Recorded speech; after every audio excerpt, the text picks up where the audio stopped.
tools against them to reveal what's hiding in the sky after they do this haze to hide these ships.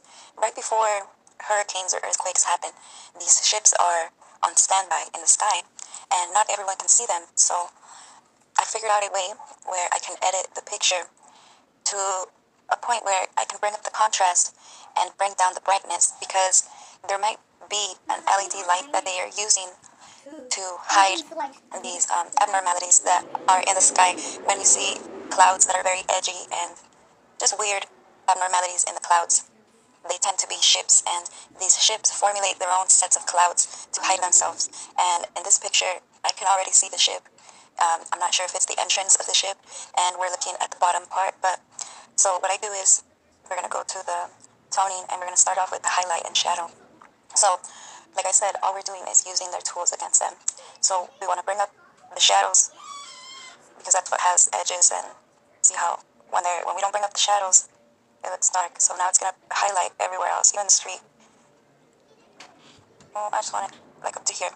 And now we're going to focus on the highlight, because bringing down the highlight will show us more of contrast on things, and then we're going to go back and bring up the highlight. But for now, we're going to bring it down. So do you see when you bring it up, there's a lot of highlight, and there's not a lot to work with. So you bring the highlight down.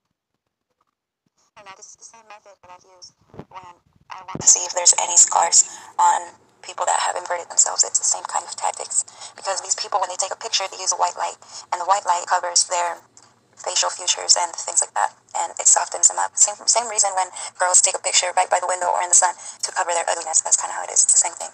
So we're going to bring down the highlight, and this is how I want it. We're going to go to exposure, and on this section, it just depends on what you want to work with. So for example, when I'm on exposure, we bring it up, it highlights everything. So it's kind of like a balance where you want it to be. So I'm going to pick where I feel that I can work with. It depends on what you're able to see, because I'm not trying to reach now.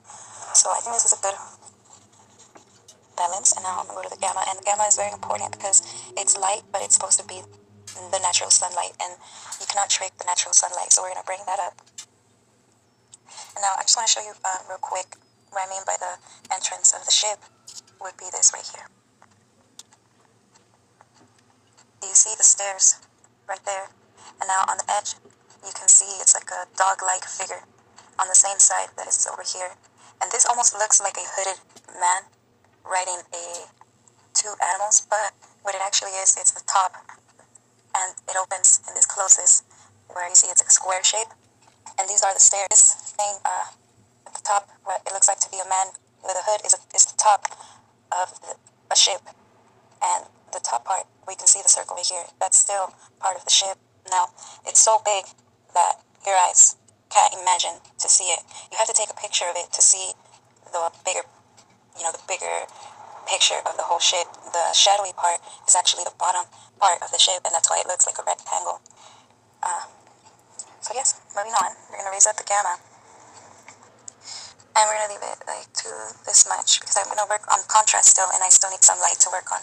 But look at the difference. This is how we started off, and like I said, they have a bright light in the sky to where they're able to hide. And this is how it would look. And with editing, you get more contrast. So we're going to work on this one, and now we're going to go to this section where it just focuses on the brightness and contrast. We're going to bring the brightness down